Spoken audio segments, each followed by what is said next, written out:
Hello to the SVS and the Nebraska Furniture Mart community. My name is Nick. I am from SVS, the VP of Marketing, and joined by two of the smartest people in the AV industry here to share a wealth of knowledge tonight. In an exclusive broadcast, we are dubbing the essentials of a thrilling and immersive home theater experience. First, I'd like to introduce Russell Weaver. He is the Smart Home Services Manager from Nebraska Furniture Mart. And Russell, how are you this evening? I'm doing well. Thank you so much for letting me do this with you. This is very exciting. No, we thank you for letting us do this with you. And I see you have quite a fabulous backdrop there, which I think we'll talk a little bit about later, but exciting. And where exactly are you joining us from? So in our Omaha, Nebraska location, happens to be in one of our Medi Audio areas here in our A&E building, our Appliance and Electronics building.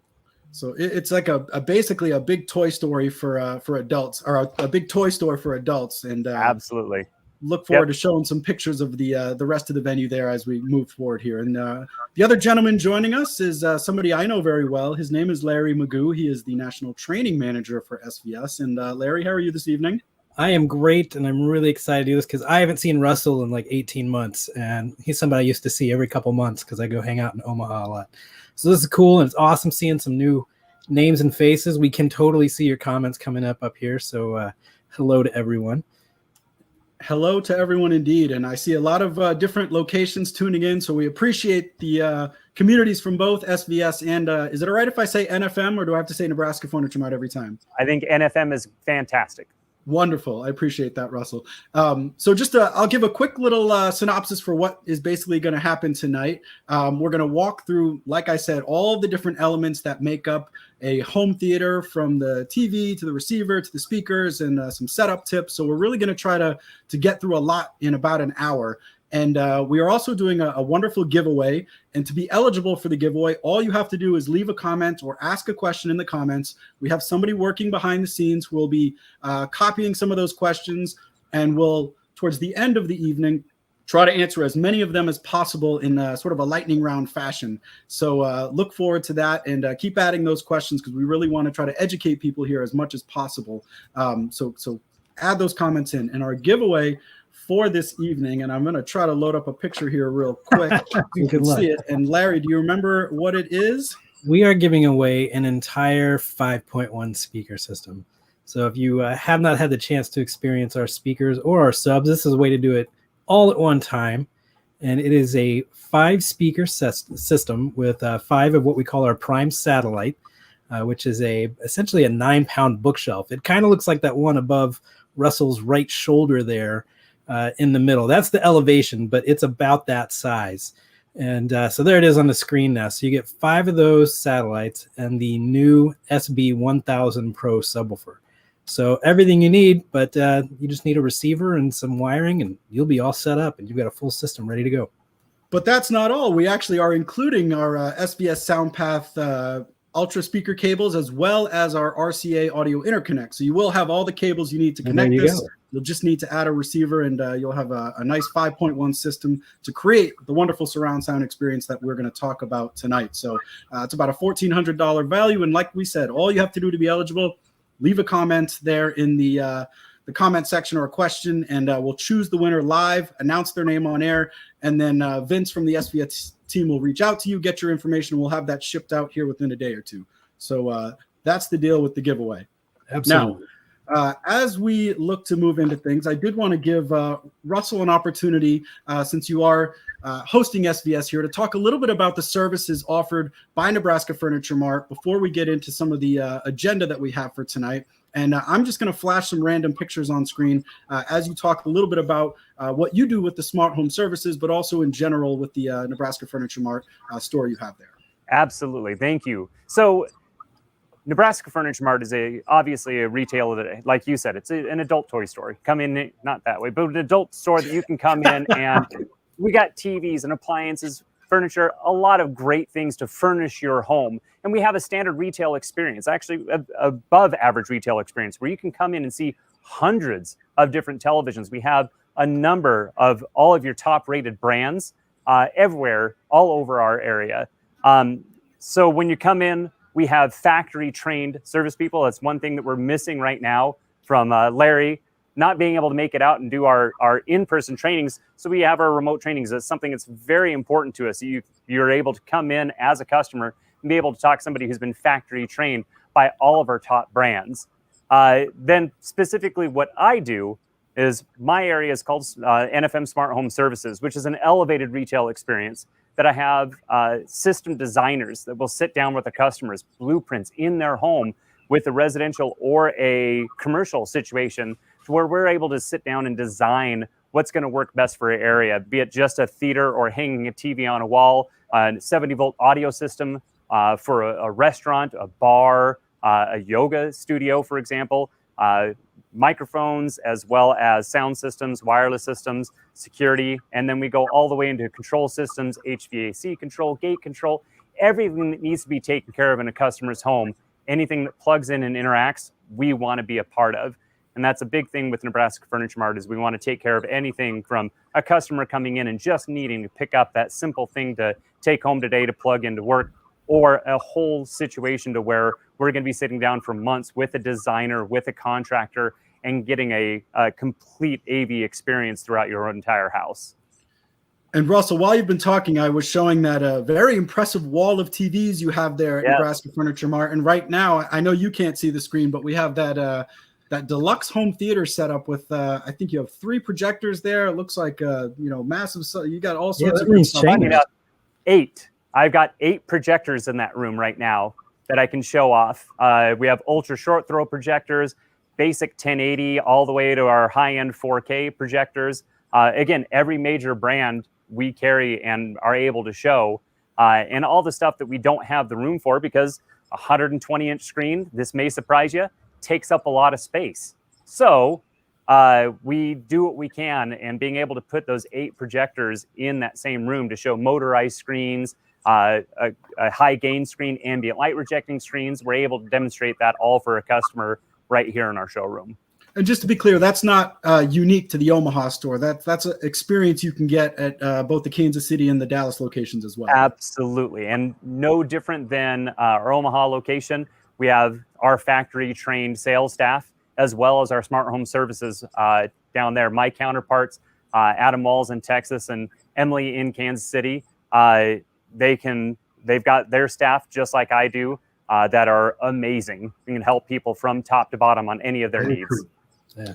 And the last photo I'm popping up here is just the section that you have on outdoor and in-wall speakers. And because we're such a good friend of NFM, we don't actually make any of these, but it's just another experience. And if you want to bring your hi-fi outside, then why wouldn't you? And get a rock speaker or get an underground subwoofer. We're all for it because we just love great sound. Absolutely. And that's the nice thing, is when we can tie in different brands throughout the house, it'll do different, will fit a different need for every customer. So yes, you might not be in that outdoor area, but when we fit somebody's home theater or a critical music listening area set up with their SBS Ultra speakers or whatever we decide to do, and then outdoor we get them for a different from a different vendor that we carry, we'll get our customer taken care of. Well, wonderful to hear. And obviously, Larry, me and you have spent some time doing events at the Nebraska Furniture Mart stores. And yes, like, game section is incredible. There's like, there's arcade game. If you've never been to one of their stores, you should absolutely take a trip. Popcorn machines, pool tables. Yeah. Like, it doesn't just stop at audio and home furnishings. There's all like everything you need to build out just an awesome experience. So, but I feel like we might be getting a little bit distracted here with the wonderfulness of a Nebraska Furniture Store visit. So let's get into what we actually came here to do. And the first thing we wanted to talk about, I think when most people think of home theater, they think of a big screen. They think of basically something that takes up your whole field of vision, that really draws you in visually to the experience. So there's a couple things that you should know as far as choosing the best experience for your home theater. And Larry, I'm going to give this first one to Russell. I know you haven't had a chance to drop wisdom yet. Hey, no, Russell is in the TV mecca there. So I think, the first thing that some people might be thinking about is, well, do I want a projector or a display / TV screen? And Russell, if you're sort of struggling with that, what would you start by telling people? So back in the day, if everybody remembers when we used to be able to go to theaters and sit down, it is usually the first thing I ask a customer: are you a front row at the IMAX feeling, You're the person that sits in the front row and needs their entire, and that's what you're looking for in that dedicated room. Or is this a multi-purpose room? Is this room going to be used that follows into a kitchen, that opens up into your dining room, that isn't going to be a dedicated space for home theater? That plays a big role in how you're going to utilize that display. Now that gap between sizes is getting smaller and smaller. 85-inch TV is our fastest growing category right now. Those prices have become much more reasonable. And heck, in the next month or two, we're going to be showing a 98-inch direct view panel from one of our top manufacturers. Wow. It's insane that you're going to have a 98-inch at what some people consider a reasonable price. But that use of the room plays a big part of that. When we have customers that come in that are building a home and they have that room they are making specifically for a theater, they're going to have that lifted area, that raised area in the second row. They're going to have their theater chairs set up. Absolutely. A projector is going to give you that theater experience. But in a room where it is that multi-purpose room, where the kids' toys are going to be in, where you're going to, if you have fight night or if you have game night and you're going to be watching, well, here in the Midwest, in Nebraska specifically, that Saturday afternoon game that you're going to be watching, you're probably not going to have your lights down. You're probably not going to have your lights low. People are going to be eating and talking. And that multi-purpose room might just be better for that 85-inch direct view TV. You don't have to worry about the ambient light in the room. And you can, again, get those speakers and get that display that fit that area best. Yeah. So what I'm showing on screen reactions here too. So yeah, I know. I'm showing talk about 98-inch screen. A home theater. Yeah, people were blown away about that 98-inch. So we may have to revisit that here for a future broadcast. But what I'm showing on is sort of the extreme example, which is like a fold-up projection screen with the speakers and subwoofers set behind it. So it's an acoustically transparent screen. And shout outs to Youthman, the YouTuber. This is actually his system from a while ago. So I thought I would show it off because it kind of shows that ultimate system that you might have. But I think most people probably aren't wired for that kind of thing in their own home. Yep. And most people will go with a display somewhere in the range of 55 to, if you're lucky enough, 98. Choosing the placement of where to put that display is sort of another challenge. And Larry, what would you say as far as what is the optimal height and the positioning for a TV if you're going to be mounting it or if you're going to be using it in the front stage? Well, I'm not a huge fan of putting them above fireplaces, and I know that's unfortunately where a lot of people have to put them because you're sitting back and you're looking up, and it's just not real comfortable. So not too far above head level or even with your head, maybe mounted midway up the wall is really good if you're going to do a mount, or just simply on a piece of furniture. This is my kid's game room and stuff, and it's on a piece of furniture back here behind me. Converted the office into a play space, and it's just a audio rack with a TV sitting on top of it. So, and that looks great, and it works, and it's going to be a great solution for that particular room because there's really nowhere else for a TV to go. Yeah. But, so if you're looking on screen, you'll see an example of a fireplace, which I think is a pretty common feature in a lot of living rooms where people are trying to install it. And this person, this is too high, I would say. But if you do have to mount it, that's the only place in the room.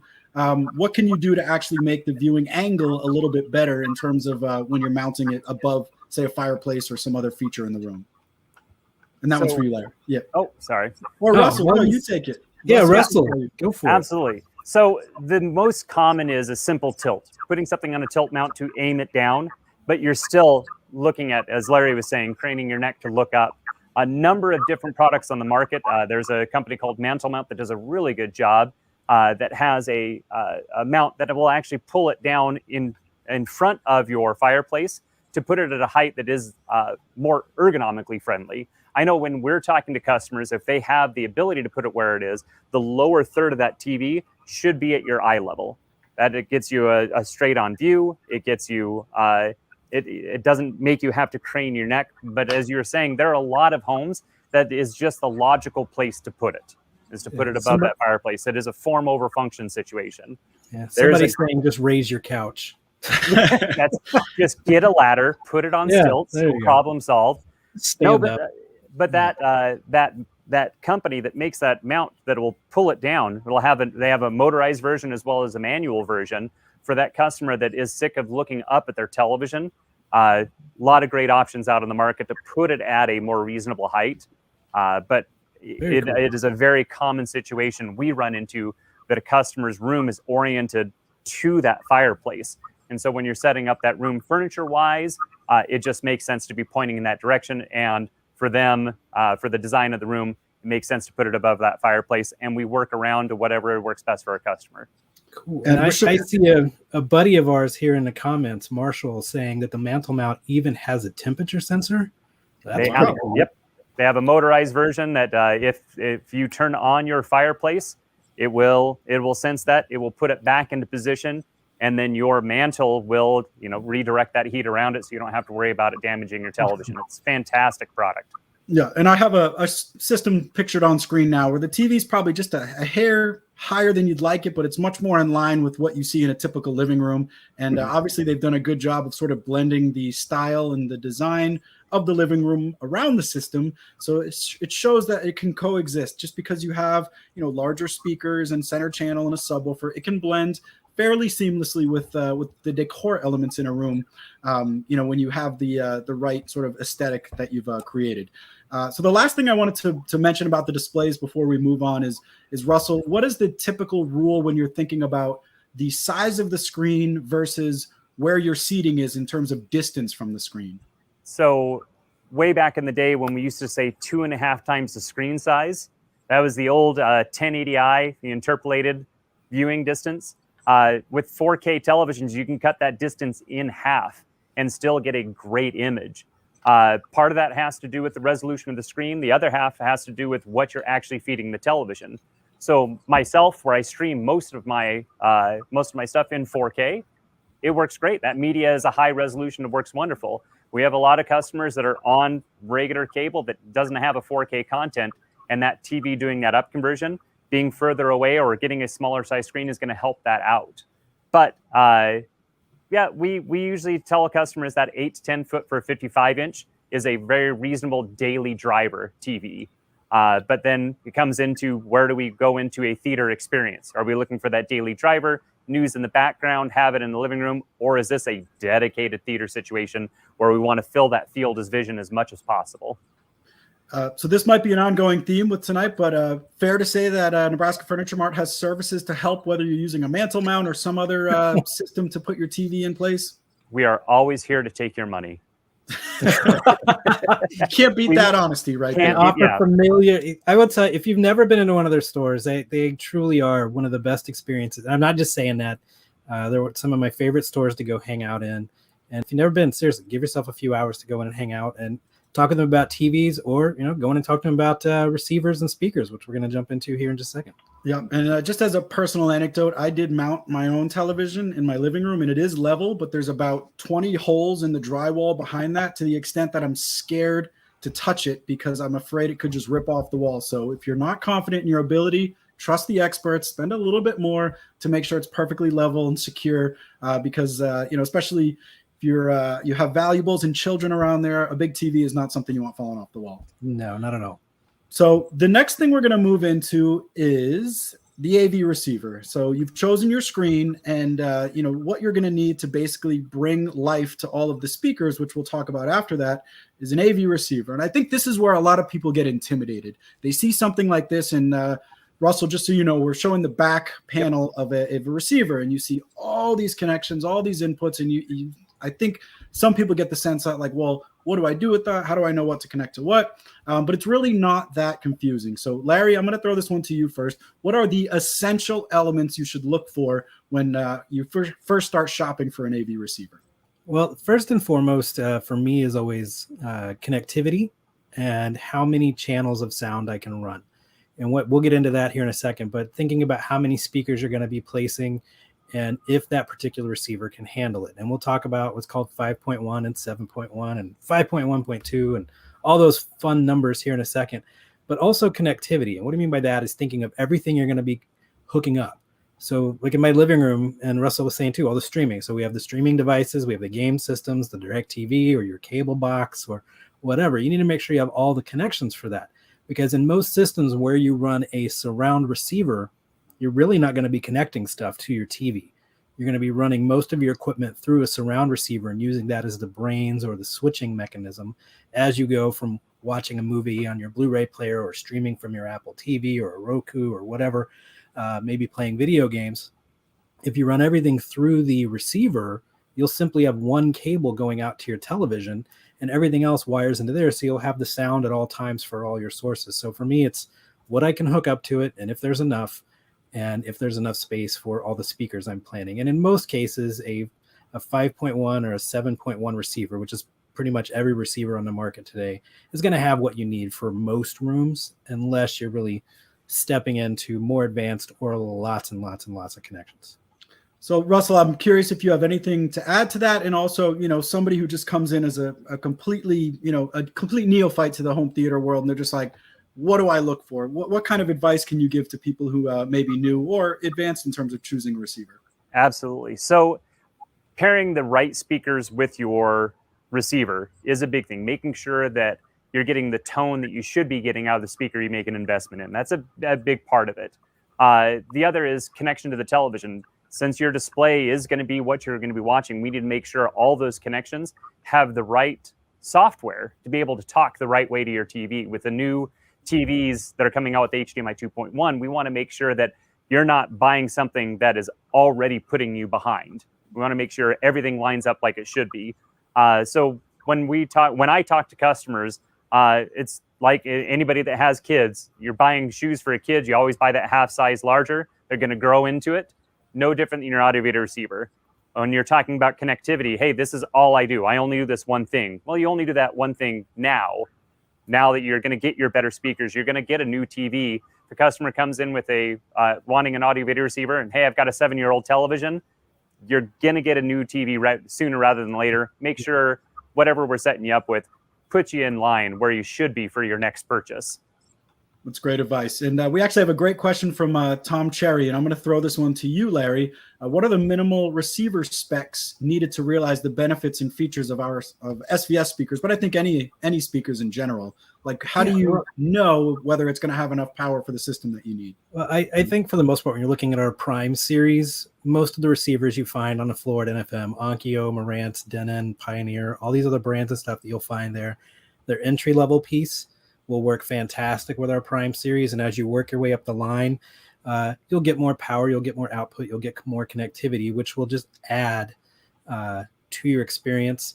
And if you do, say you moved from our Prime series to our Ultra, going to a slightly more powerful receiver would benefit you some. Plus, once again, you'd gain more connectivity all the way around. So I'm a huge fan of Denon Marantz, and I think most of us are. The Pioneer products, the Yamaha products, Onkyo. I've got an Onkyo in this room. They all make fantastic products. There's not a bad receiver on the market. It comes down to preference, and I think Russell really hit it on the head there. There are certain receivers that sound different than others. Some are warm, some are neutral, some are very bright. And talking with the guys in the stores, they can guys and gals, can totally tell you which ones sound best with others, because there are some receivers that sound great with some brands of speakers, and some that just sound a little different. And so we can all help you with that. Before we move into the various channels of speakers, I'm seeing a couple questions about the difference between using, say, a separate preamp and an amp versus an AV receiver. And Russell, maybe you'd like to add a little bit of color to that sort of decision-making process and what goes into it. Absolutely. So most of your standard audio video receivers have the amplifier and processor built together. It's ease of use, takes up less space. You've got one piece you have to worry about. The advantage of separating, and anytime I can take my power supply and dedicate it to powering my speaker, my power supply dedicated to doing the processor, so there's less noise that is generated that passes on to the speakers. And that's one of the advantages of separating your processor and your amplifier. So when we talk to customers about the type of speakers they're using, those Prime satellites are absolutely fantastic speakers. We've got them right over there. They sound wonderful.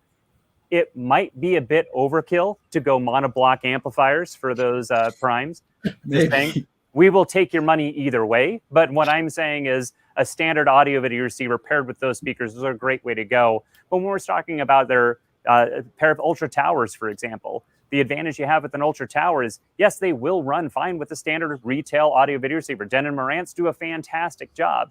But if you wanted to go to the top end of the Marantz and do a separate amplifier and processor, the advantage is getting a cleaner power sent to those amplifier or those speakers is going to give you a fuller, richer sound. You're going to get more out of that speaker, more range, And if you remember way back in the day, manufacturers were used to talk about wide range amplification technology or high current amplification. And the whole point is I don't need to turn it up as loud to get that full range out of that speaker. And that's the advantage of powering a speaker properly. And so by separating your power processor and amplifier, I get a cleaner sound and generally a more powerful amplifier that gets me more out of that speaker.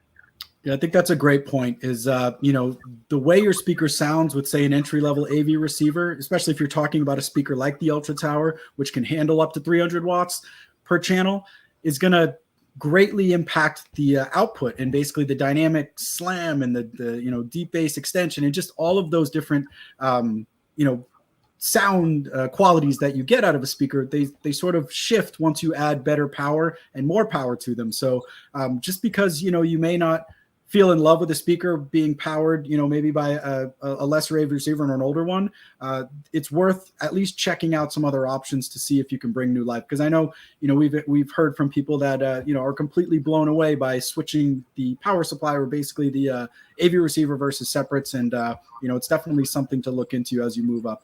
The last thing I wanted to bring up for AV receivers, I don't think it's any secret that there's been certain component shortages based on some of the chip issues that have been happening. And I think AV receivers have been especially hard hit by that.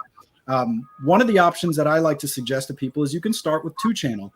You can start with a little 2-channel amplifier and maybe have a stereo system that you ultimately build up to, or a home theater system you build up to. But Russell, I'm curious what your experience has been and sort of on the showroom floor, how that's, manifesting itself and what you guys are doing to sort of, make up and, make amends and do what's right for it. It's kind of odd that we're sharing the same problem that trucks and cars are right now. They can't get a chipset to finish a board, to finish a product.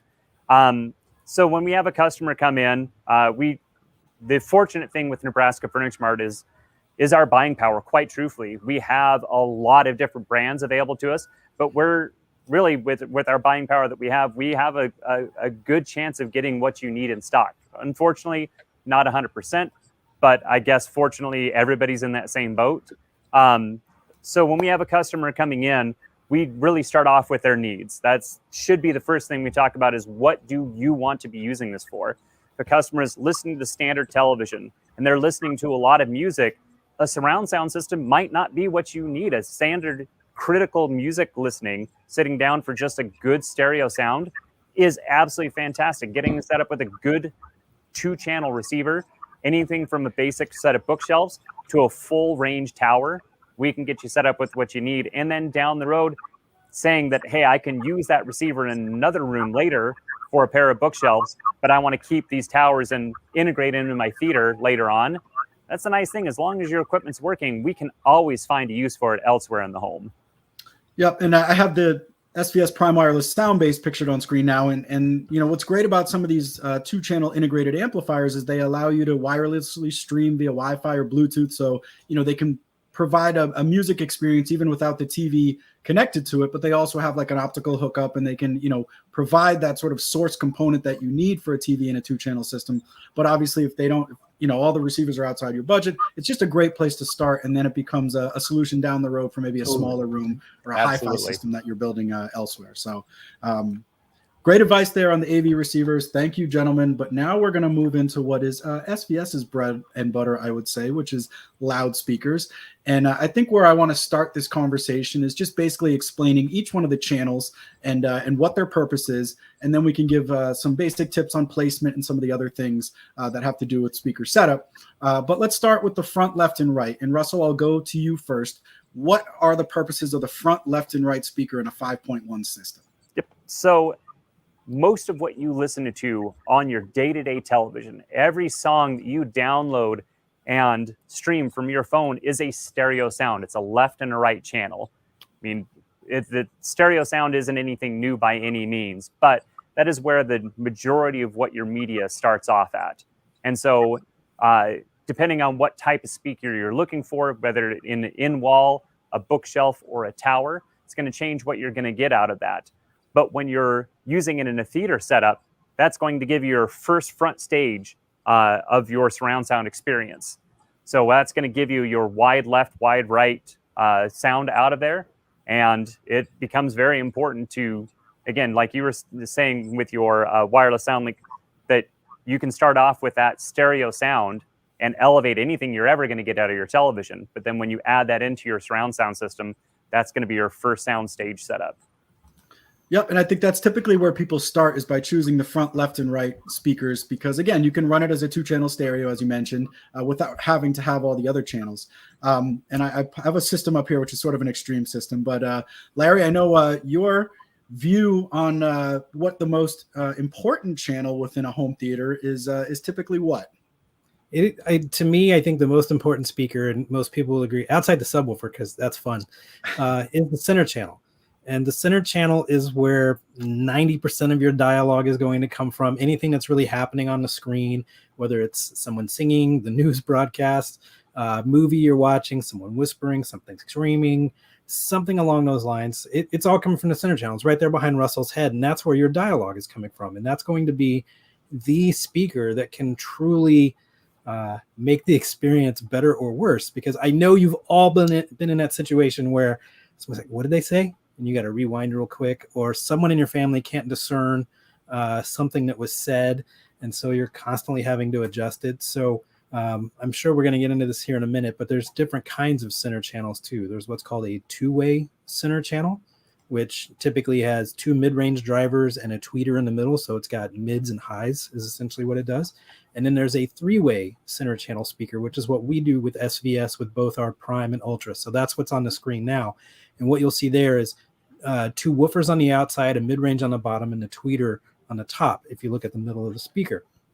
And by offering all highs, mids, and lows to come out of that center channel, you get more frequency capability, you get a better listening experience all the way around, but you also create a wider listening experience for your family. So not all of us sit right on the same love seat sofa directly in front of the screen. You know, if you've got a family, you probably sit in a sectional sofa around. So by having a center channel that's capable of doing more, everyone will have a better experience, not just the people sitting directly in front of it.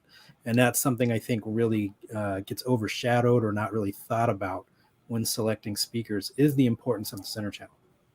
Russell, anything you'd like to add to the importance or tips on setting up a center channel?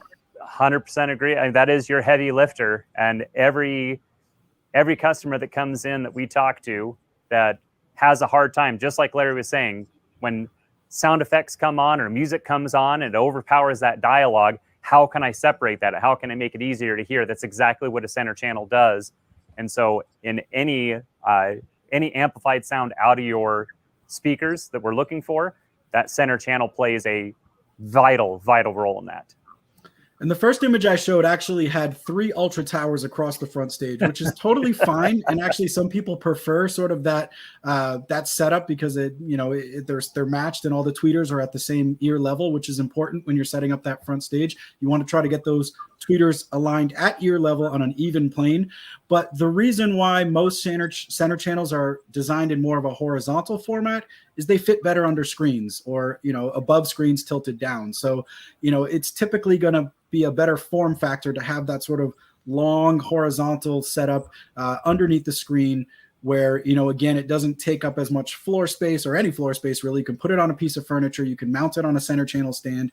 And it's just a much easier way to have the center channel and to have that impact that Larry was talking about in terms of the wide dispersion characteristics and all of that. And a couple little tips as far as placement.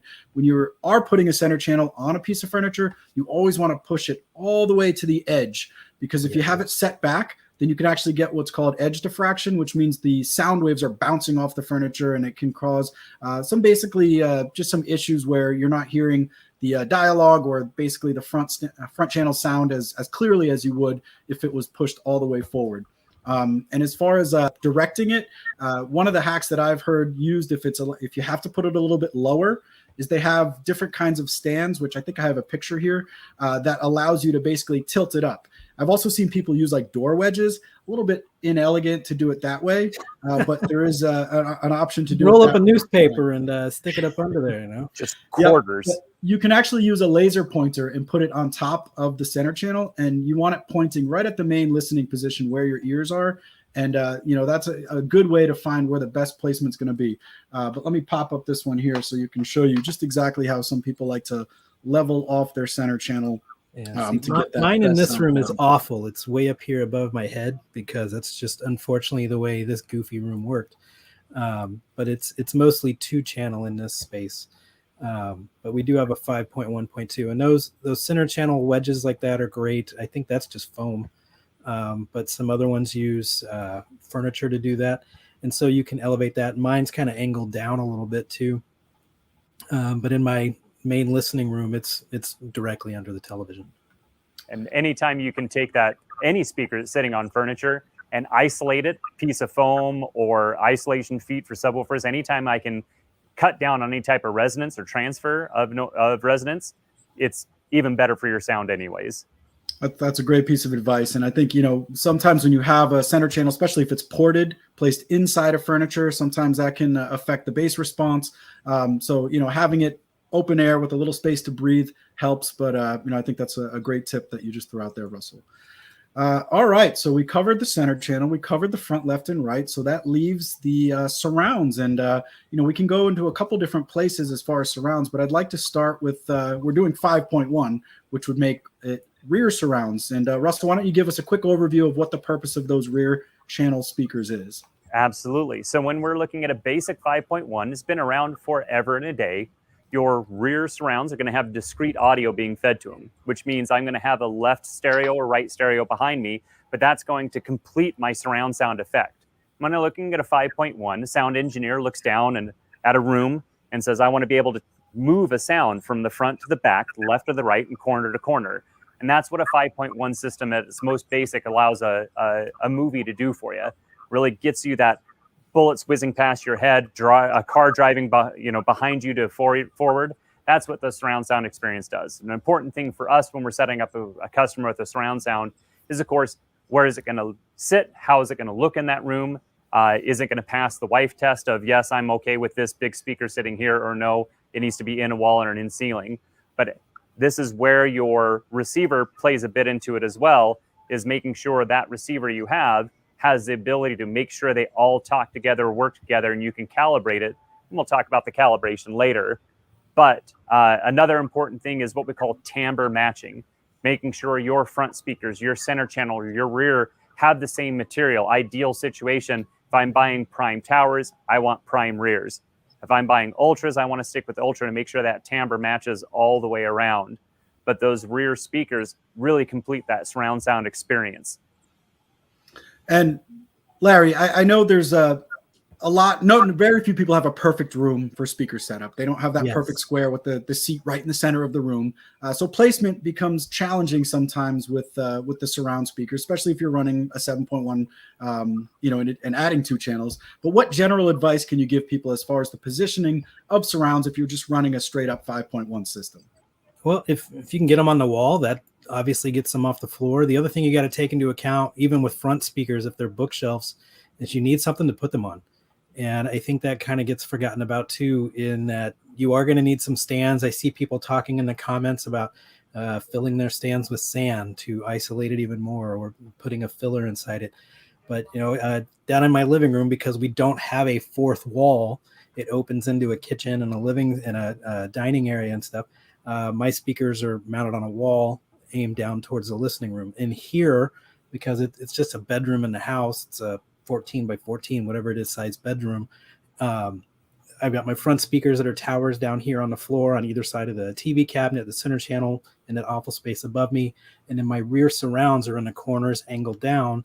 And then up above me on the sides, amongst all my vinyl, is what we call the prime elevation, which is a speaker we'll get into in a second, that can be mounted on the wall, either on its side, so you can maybe imagine it down low, slightly above ear level or above couch level, kind of aiming back into the room, or getting it up high and aim it down into your room, much like a movie theater.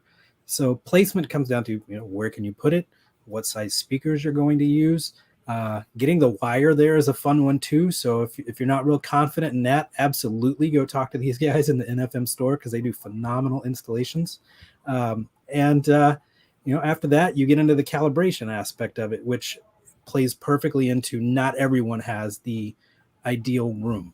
And that's where calibration can come in and take care of a lot of room issues. So before we get into the calibration, I did want to, you kind of threw a plug out there to NFM already, but I did want to kick it to Russell to basically say, you guys are able to go into someone's house and make recommendations for how to actually get the best sound quality, but also meet with their lifestyle considerations. Is that fair to say? It's absolutely correct. And we have customers that come in that, of course, we would love an ideal situation. If we had the ability to pull a wire wherever we wanted, to be able to have conduit wherever we wanted, it'd be fantastic. But we don't always run into that situation. We run into retrofits where we constantly have to look for the best thing for the customer. And as Larry was saying, that speaker placement doesn't always work out correct. But there are so many manufacturers and their audio video receivers that will try to compensate for a speaker being further away than what it should, pointing even in the wrong direction. We have customers that will absolutely not have a good place for a center channel, and it might have to point in the wrong direction, obviously towards them, but not ideal situation. And that's where that room correction software plays an important role. And we utilize that any way possible we can. That's wonderful to know, because I know it's a big challenge for people to get it to work within their lifestyle considerations, and any help you can get to that end is always a positive. So I know we're not giving away Atmos speakers as part of our giveaway. And just to remind folks, if you're leaving a comment or asking a question, you're eligible for our giveaway tonight, which is a 5.1 prime satellite system with an SB1000 Pro subwoofer. Just want to make sure that anyone who tuned in late knows that you're in the running for that. If you leave a comment, we'll pick the winner at the end of the broadcast and announce it live on air and take care of shipping that out. But we have a pretty special speaker at SVS that we're quite proud of. It's actually our most popular speaker that SVS makes, and it's called our Prime Elevation, and it's a Dolby Atmos speaker. So I have sort of an extreme example shown here of how it's been executed in a smaller listening room home theater. But Larry, talk a little bit about what the Prime Elevation is, and then also what Dolby Atmos brings to the immersive home theater experience. Cool. Well, I'll start with Atmos, so I'll flip you there. Over the last, 7-8 years or so, there's been this advancement in not only the movie theater sound, but also the home theater experience. And it's called object-based surround sound, where there will be sounds that you've never heard before in your theatrical experience because there were never speakers above you. So think about like the rain or jets flying by or going through a jungle, all the trees and the birds, but also massive action sequences too. And over the last less than decade or so, there's been this advent come out from Dolby called Dolby Atmos. DTSX is another sound system, and then Oro 3D. And there's some others down there, but those are the big three, really the big two.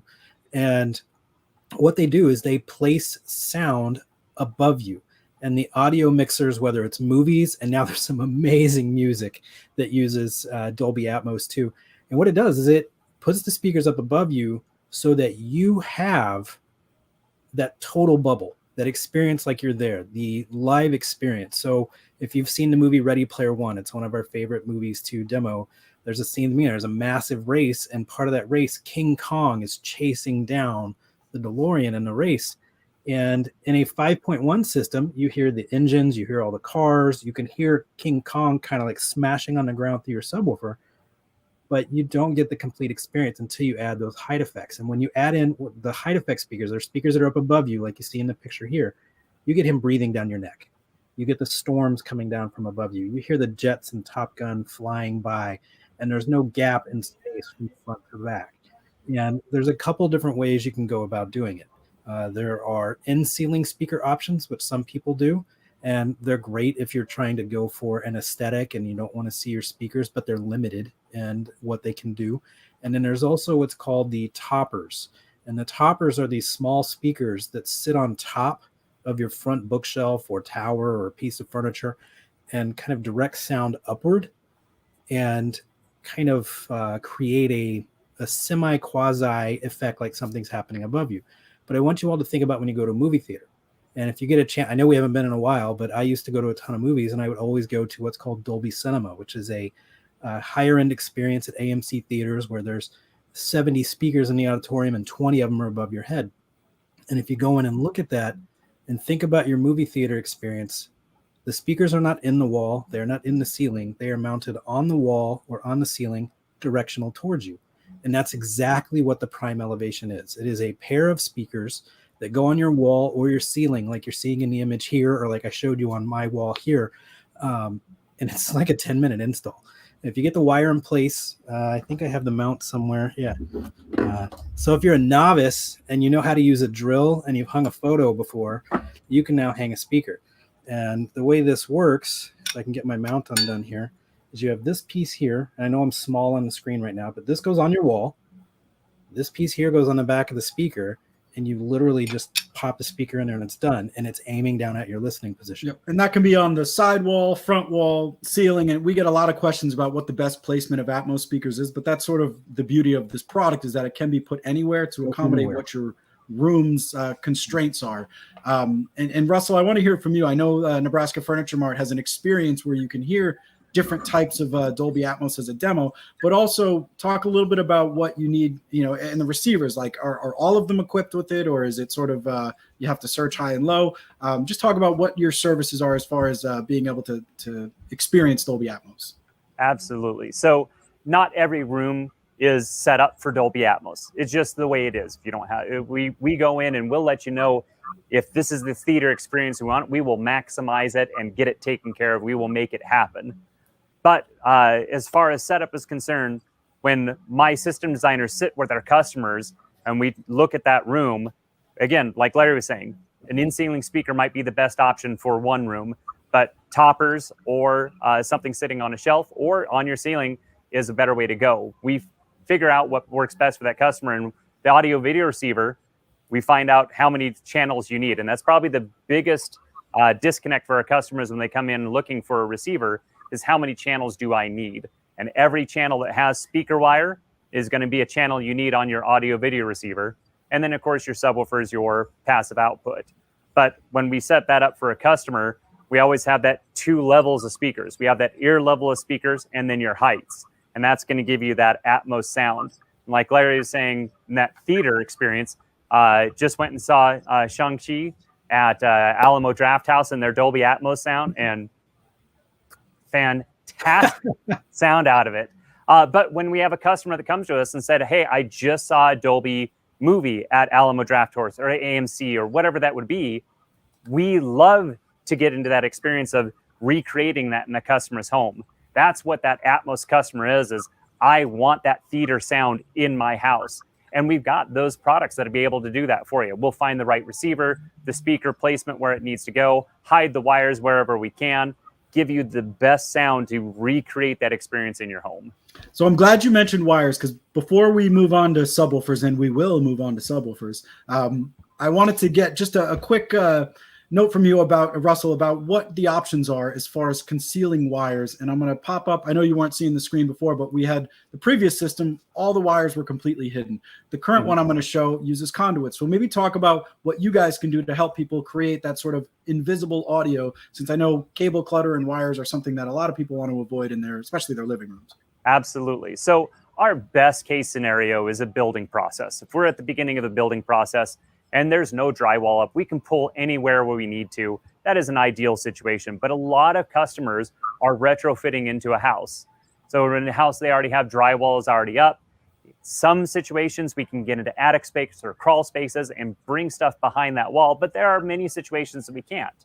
And just like the picture that's showing on there that's having conduit underneath that speaker, it's a paintable conduit that hides that speaker wire. Paint it the same color wall, hide it as best as you can.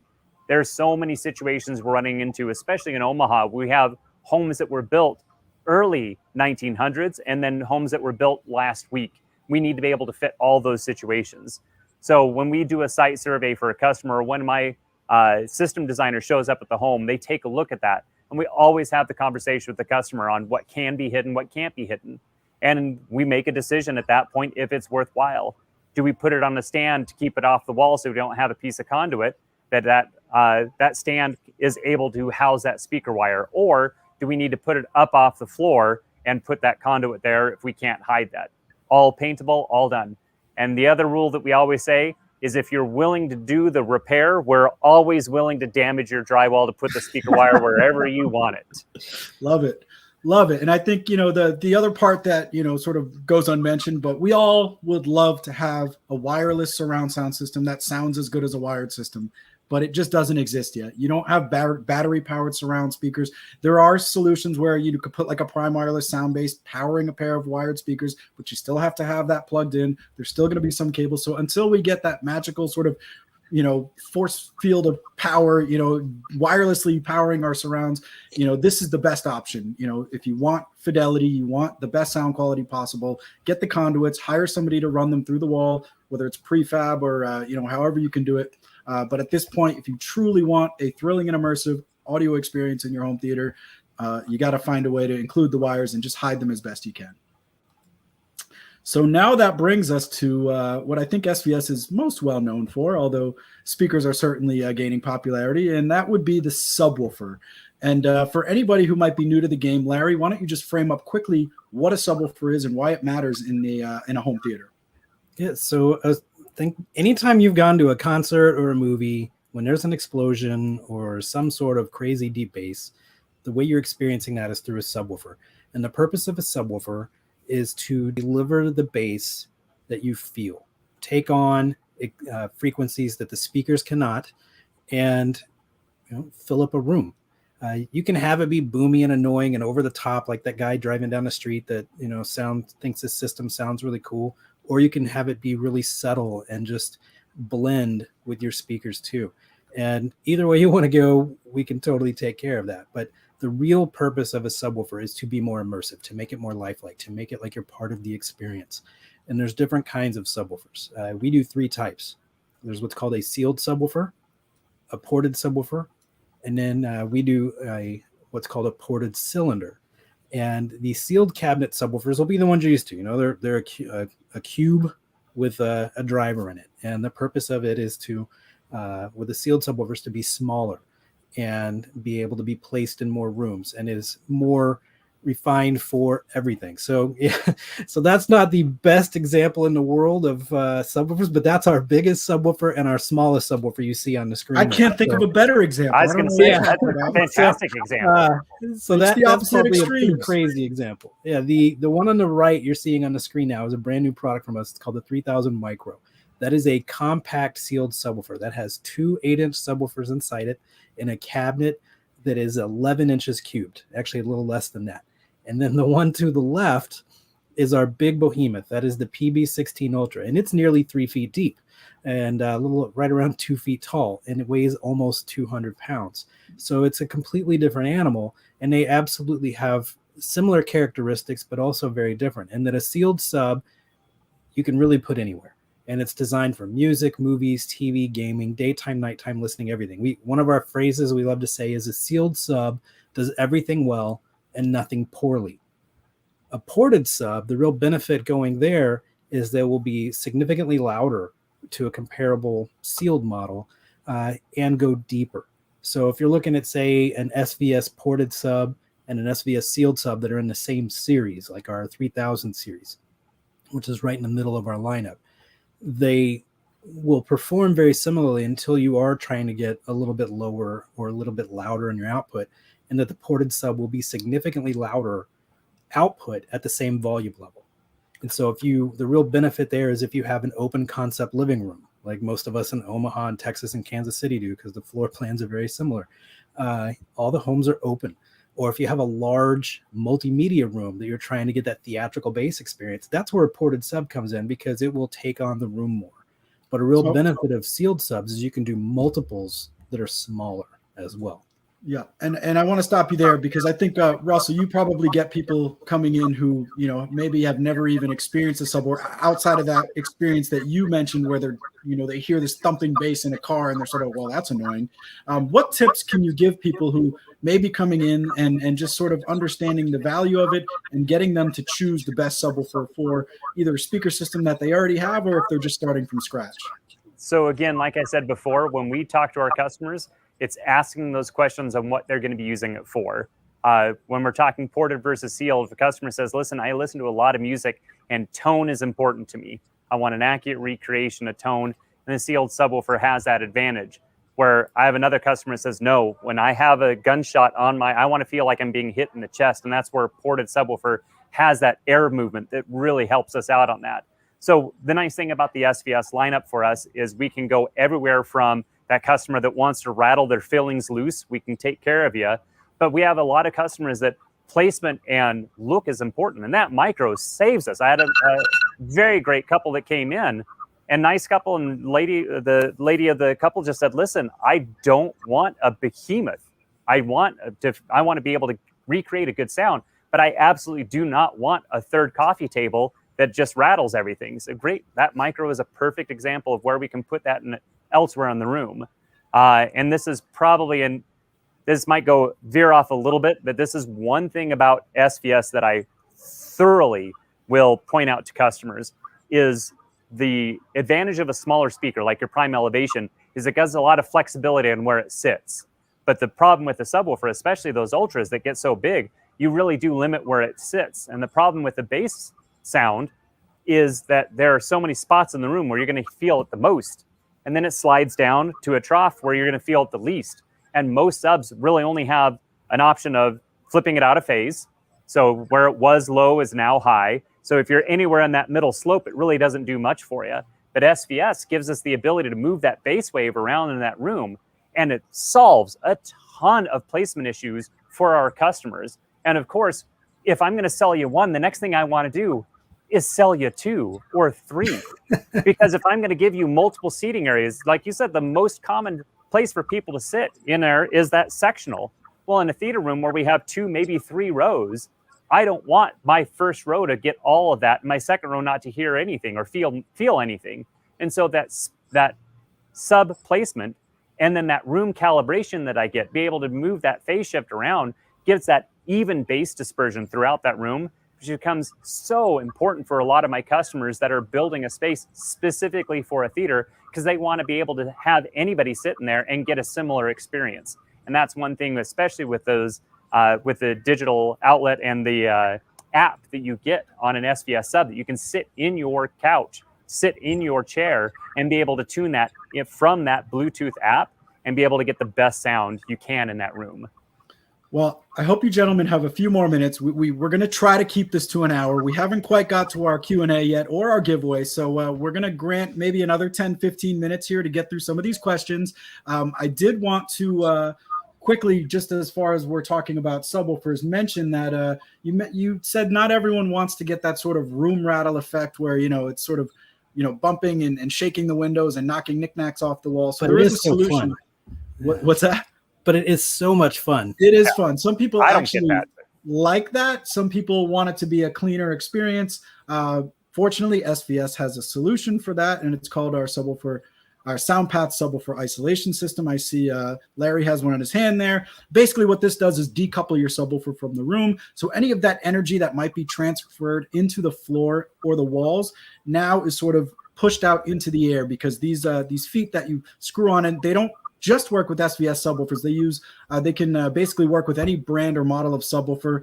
You can put different screw sizes or even like double-sided tape to adhere them to the subwoofer's cabinet. But they really take away that room resonance that you get from knickknacks on the wall, windows, etc. And then the other good thing is it helps you be a better neighbor. So if you're getting transfer through the walls and you got people pounding on the ceiling with a broomstick saying, turn that down, this will help you eliminate some of those complaints and basically also allow you to turn your subwoofer up a little bit higher without annoying the neighbors. So you get all that dynamic impact and punch without all the rattle and the distractions. But if you like all those rattle and distractions, more power to you. But there is a solution out there for those who may not want that in their system's performance. Also, Nick, those isolation feet work great on towers that you have isolation spikes that you can go into. We use that also to isolate and decouple for those towers as well, especially hardwood floors. It's a good way to go.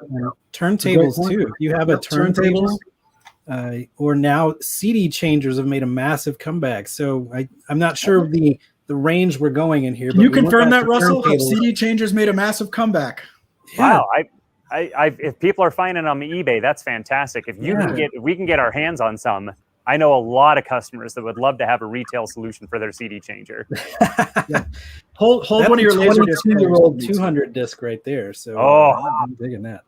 Well, if you have any Laserdisc players, hold one of those for me too. I'm looking to go vintage, Yes. and I'd love to do that. So the last thing we really wanted to go was just some general setup tips. But now that you've got all your speakers chosen, you've got them all placed, you got your subwoofer, you got your receiver, everything's wired, you got your TV mounted perfectly right at eye, perfectly eye level. The next step is to run your calibration. And normally I would throw this one to you, Larry, but I want to see what Russell has to say about running your calibration and basically the best tips that you can offer as far as doing this, whether it's DIY or with somebody from NFM.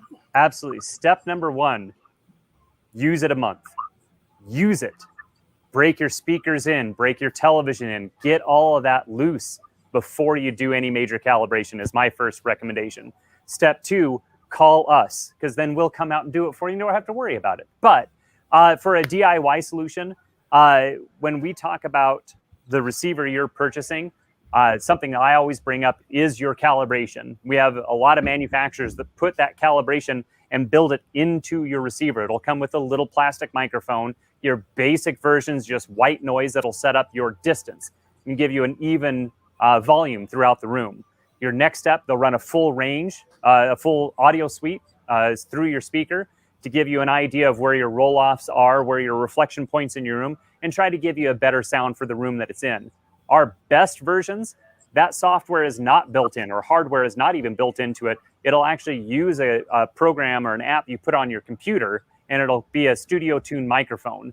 And that'll do your next level of calibration for your audio, which is saying this is what this receiver drives out of these speakers in that room, and I'm going to change my processing power to give you the best sound out of that room. But it all works best after your speakers are broken in.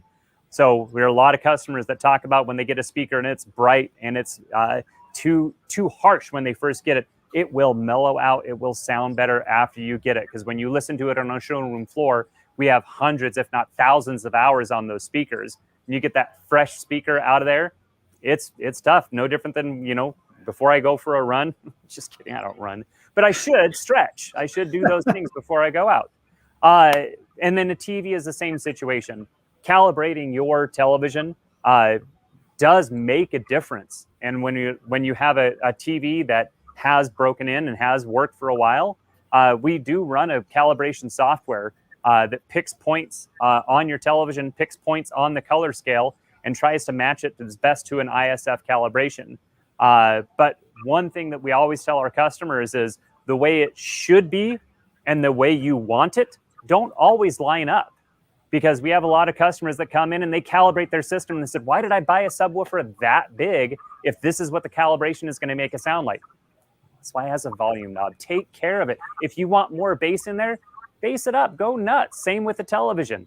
If your TV looks dim and dark, that is an accurate calibration of what your TV is trying to recreate from source material. But that's why TVs have vivid setting. We can give you the calibration to what it should be, but then we'll make it what you want it to be because it doesn't always line up. So that's actually a great transition. I know you talked about using room correction through the AV receiver, whether that's Odyssey or some other version. And Larry, just because it spits out certain settings, that doesn't mean that's the final word in what you should leave your system at. What are some tips you can give people where maybe, the receiver runs its calibration, it does all the frequency sweeps through all the channels, you start listening to it and you're just like, something's missing. What are the areas that typically maybe the room correction doesn't quite hit the sweet spot with? Well, first thing I'll tell you, so like Russell was saying with the calibration, you'll get a microphone and the microphone goes in your listening position and you try to put it at ear level. So they come with a cool little cardboard tripod so you can set it on your couch or whatever and do that. But the first thing you're going to want to do, and most people don't, is turn your subwoofer volume down. Because what happens is the way the calibration works is it sends that tone, like Russell was talking about, out of all the different speakers. And then it recognizes the subwoofer. And if your subwoofer is super loud, all it's going to do is it's going to pull output away from it once the calibration's done. It's going to be like, man, that's too loud. I need to back that down a bit. And then it will also typically recognize speakers as larger than they really are. So behind Russell on the shelf above his head are our small elevation speakers, and then our bookshelf speakers. And what they might get recognized by some brands of receivers is one brand might recognize that bookshelf and call it what's considered a large speaker. And if it's doing that, what it does, it sends all bass, all mid-range to that subwoofer and sends what's left over, to the speaker, and then sends what's left over to the sub. Same thing with a tower. If you're going in and buying a tower speaker and you're doing a surround receiver, an AVR, they should all be set as small. And the reason for that is if you are sending all the bass information, everything to your front speakers, even after calibration, I'll kind of wind back to the answer there, is you're sending so much to the speakers that it's overworking them, it's overworking your receiver, and it's sending very little to the subwoofer. So what I tell everyone to do after the calibration, so I guess now I'm finally answering that question, is you're going to go to settings, and you will see that, like in here, these prime towers were recognized as large. I turned them to small. And then I adjust the crossover, which is where the frequency cuts off and sends to the subwoofer. I maybe put it at 80 or 60, depending on the speaker, and then allow the subwoofer to take on a lot of the bass. So I will say the number one call we get to our sound experts customer service line, I'm sure you guys get a lot too, Russell, is, my subwoofer is just not hitting like it did in the store. And it's because all the bass is going to your speakers if you have them set as large. So I really don't care what speakers you have, unless they're these big, huge powered speakers. They should probably be set to small, unless you're doing separates. Yeah, and I think another, as far as, calibrating your speakers, if you'd like a little bit more impact from either your Dolby Atmos height channels or your surrounds, it's okay to jack those up a little bit, turn the gain up or turn the volume levels up, especially if you're just feeling like those ambient surround effects, aren't really immersing you as much as maybe they should. It's okay to not trust their settings. It's sort of a baseline based on the sweeps that they run and the software doing what it's supposed to do, but it doesn't mean it's the way you want to hear it. So some people like to abuse themselves and just turn their subwoofer way past where it probably should be. And that's okay, because this is supposed to be fun. Do what you want. It's not, about trusting the settings in an AV receiver. So I think that's a good point and great advice from both of you. But I will throw it out there, Russell, any other tips you have as far as you've got everything set up, you're doing your calibration, things that maybe can bring you that last level of optimization to really get you where you need to be? I really tell people, movie you enjoy. Any customer that sets up a theater, find that movie you've watched, find that movie you've enjoyed, and watch it again with your new speakers, your new subwoofer, and everything else, and just enjoy it. Like you said, have fun with it. You will be hearing things you didn't hear before. You're going to hear a more immersive experience, especially when it's set properly. You know the material. When we listen to songs here with customers, that's what we do, is we listen to songs we know, because you should be hearing this guitar this way, this vocal this way. This is something you're familiar with, and enjoy it, because once it's in your home, it's going to stay there for quite a while. So just learn where it is and just enjoy it. That's an awesome way to sort of segue to our Q&A. And I'll just add to that, a great audio system will last you 15, 20 years if you treat it right. And, so much of today's technology is disposable. So that's one of the great benefits that I think people underestimate about, putting a really nice 5.1 system or even a stereo system into their home. It's just something that'll live with you and bring you so much joy with music and movies and everything that you tune into binge watching. So, don't underestimate that fact of the sort of longevity you get from a great speaker system. So I'm going to warn you both. Let's keep these Q&As to about 30 seconds to a minute. It's our lightning round. So we're going to try to wrap these up here within the next 5 minutes or so. And we're not, unfortunately, going to be hitting all the questions, but we will look through the comments and try to address some of them here after the fact. But I'm just going to go lightning here. And this first one's sort of an opinion question that I'm going to throw to you, Russell. Ryan Slack asks, what is better configuration for home theater with 9 channels, a 5.2.4 or a 7.2.2? Depends on your room configuration, where your furniture sits, for example. So the problem with a 7-speaker system is not everybody has walls to the side and to the rear. Most of the time, it's not a proper speaker placement where it could be. So if you don't have a spot for your ear level speakers, that bed level, to where you're going to have your 3 fronts, your side, and your rears, you're going to have to drop one of those 2.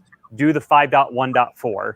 If you have the ability to, I am a huge fan of a 5.1.4 because there's more available in discrete Atmos than there is discrete 7-channel.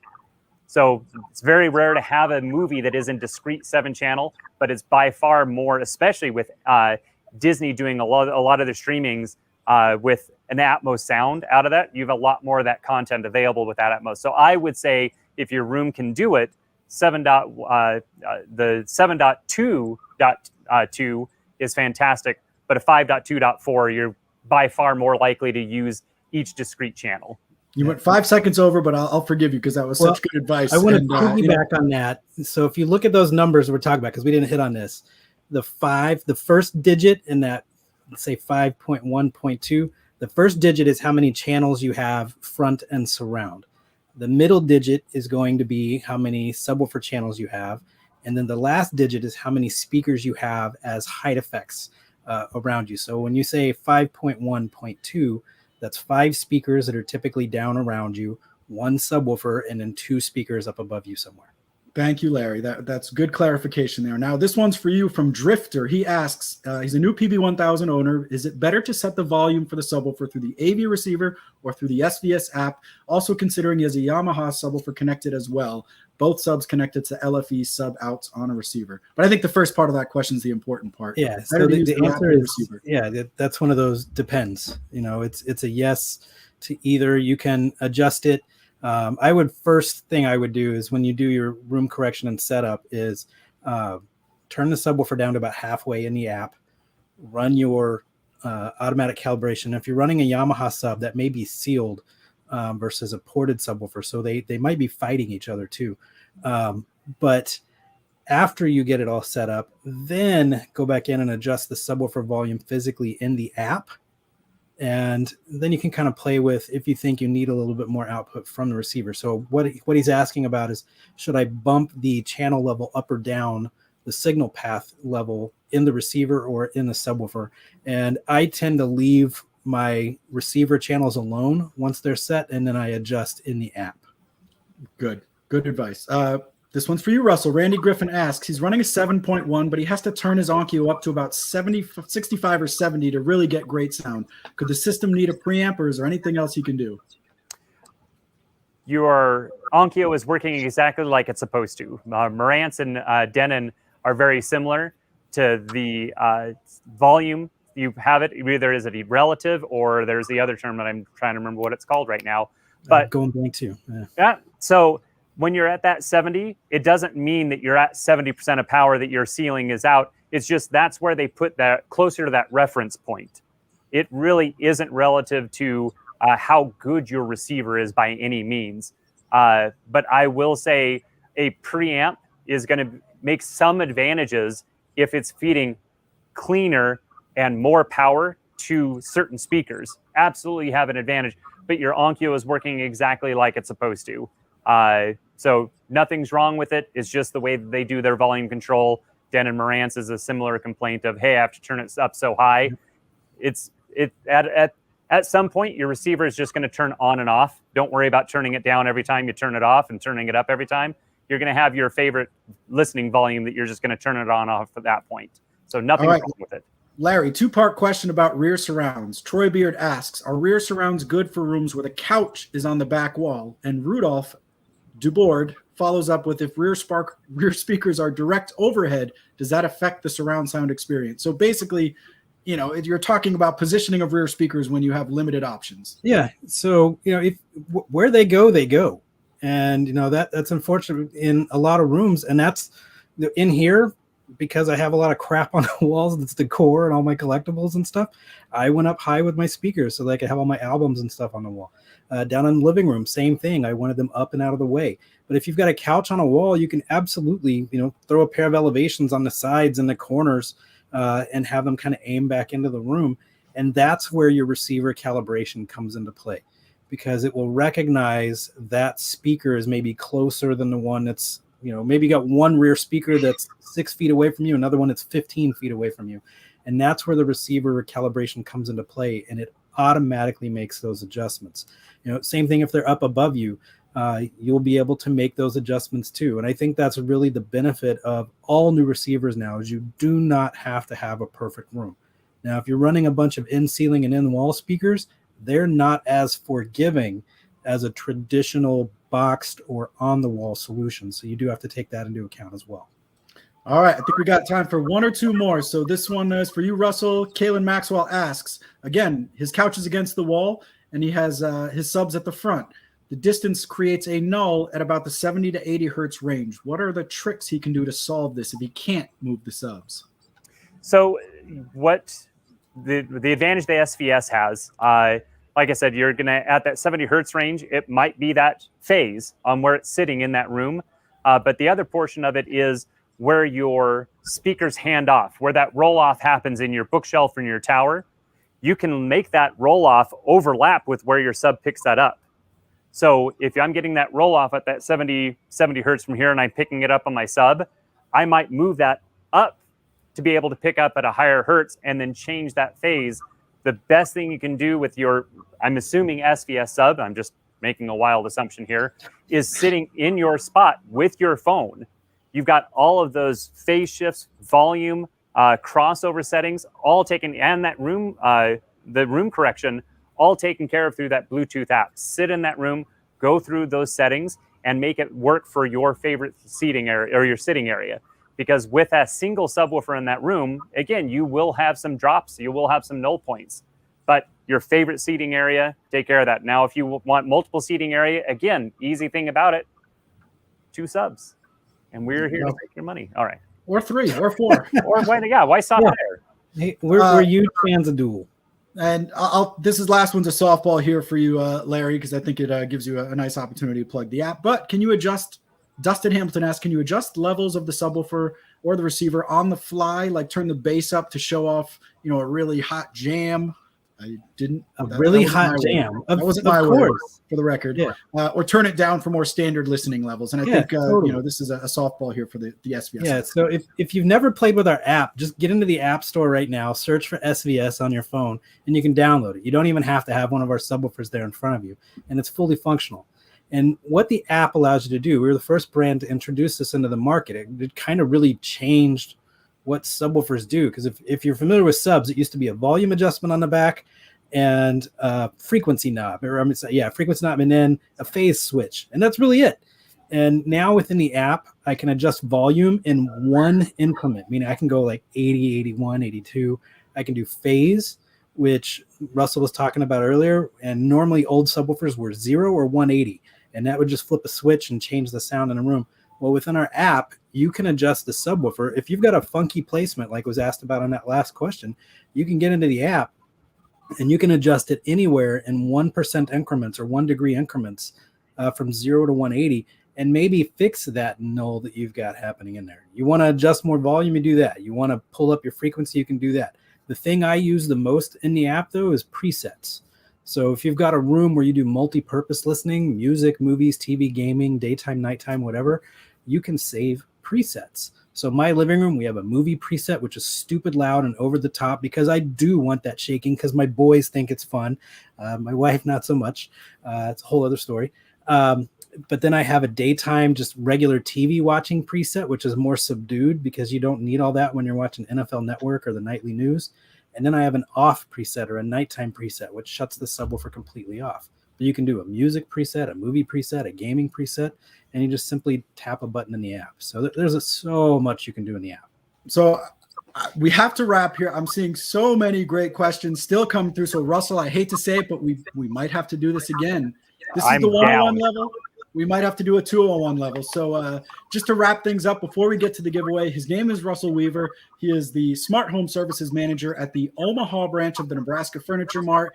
Go visit him. Go check out demos of all the crazy stuff that we talked about today. Again, thank you to everyone who tuned in and left awesome comments and questions. We will get to them in a future broadcast, hopefully. Also joining us again, thanks to Larry Magoo, National Training Manager from SVS, who is dying to get back out on the road to places like Nebraska Furniture Mart so he can meet more of you great folks and hang out with people like Russell. So again, thanks for all of you for tuning in tonight. We will do this again.